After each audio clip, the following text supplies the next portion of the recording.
Hello friends, आज की इस वीडियो में हम लोग बात करने वाले हैं आईडी के ऊपर कि क्या होता है आईडी, क्यों हम लोग आईडी का यूज़ करते हैं।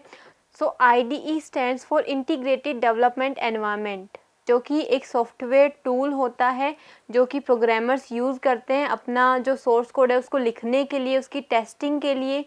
तो आईडीई जो है एक सॉफ्टवेयर टूल है जो कि प्रोग्रामर्स यूज़ करते हैं। तो अगर सपोज़ करो हम लोग बात करते हैं सबसे पहले कि अगर हमारे पास आईडी नहीं होता तो क्या होता। तो आईडी नहीं होता तो सोर्स कोड लिखने के लिए सबसे पहले हमारे जो प्रोग्रामर है वो क्या करते, कोई भी एक टेक्स्ट एडिटर यूज़ करते जिसके ऊपर अपना सोर्स कोड लिखते। डीबगिंग के लिए वो कोई और टूल यूज़ करते, कंपाइलेशन के लिए कोई और टूल यूज़ कर रहे होते, या टेस्टिंग के लिए कोई और टूल यूज़ कर रहे होते। लेकिन जो हमारा आईडीई है वो इन सब का कॉम्बिनेशन है, यानी कि ये सारे टूल्स जो है हम लोगों को एक जगह प्रोवाइडेड हैं, किसके अंदर, आईडीई के अंदर। यानी कि आईडी जो है हमारा सॉफ्टवेयर है जिसके अंदर हम लोग अपना सोर्स कोड लिख सकते हैं, उसको वहीं पे कंपाइल कर सकते हैं, डिबग कर सकते हैं, उसकी टेस्टिंग भी वहीं पे कर सकते हैं। सारे काम हम लोग एक ही सॉफ्टवेयर की हेल्प से कर सकते हैं। तो कुछ फीचर्स हमारे होते हैं आईडीई के। तो सबसे पहला फीचर है सोर्स कोड एडिटर, यानी कि हमारा जो भी सोर्स कोड है हम लोग वहाँ पे लिख सकते हैं आईडीई के ऊपर। सेकंड आता है कोड कंप्लीशन, यानी कि हम जो भी कोड लिखते हैं, जैसे कि मुझे पब्लिक लिखना हो तो मैं PUB लिखूंगी तो मुझे सजेशंस बहुत सारे मिल जाएंगे। जो भी वर्ड PUB से स्टार्ट होते हो उन सब के सजेशन मुझे मिल जाएंगे, मैं उनमें से कोई भी सेलेक्ट कर सकती हूँ जो भी मुझे चाहिए। तो यहाँ पे जो मेरा टाइम है टाइप करने वाला वो यहाँ पे रिड्यूस हो जाता है। फिर हमारे पास आता है सिंटेक्स हाईलाइट, यानी कि हमारा जो आईडीई है वो सिंटेक्सेस को हाईलाइट करता है, यानी कि अलग अलग कलर में हम लोगों को शो करता है, अलग अलग फ़ॉन्ट कलर यूज़ करता है।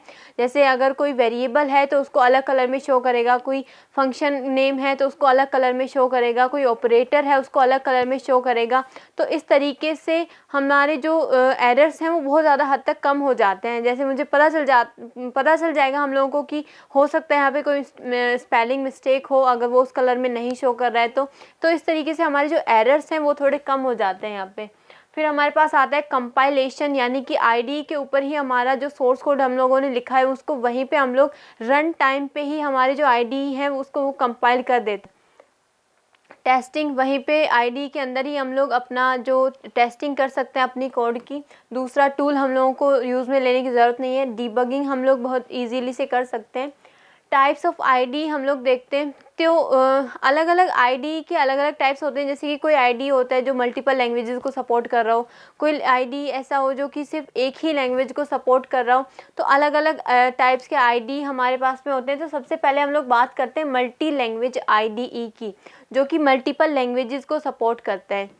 तो सबसे पहले एक्लिप्स है जो कि किन किन लैंग्वेजेस को सपोर्ट करता है, C++, Perl, Python, Ruby, PHP, Java, इन सभी लैंग्वेजेस को, यानी कि इन सभी लैंग्वेजेस के अंदर लिखा गया जो कोड है उसको हम लोग एक्लिप्स के अंदर जो है लिख भी सकते हैं, उसको वहीं पे जो है हम लोग एग्जीक्यूट कर सकते हैं। तो एक्लिप्स जो है आईडीई वो इन सभी लैंग्वेजेस को सपोर्ट करता है। फिर आता है हमारे पास में नेटबीन्स जो कि जावा, PHP इन सब को सपोर्ट करता है। फिर कोमोडो जो कि Perl, PHP, Python, JavaScript, Ruby इन सभी लैंग्वेजेस को सपोर्ट करता है।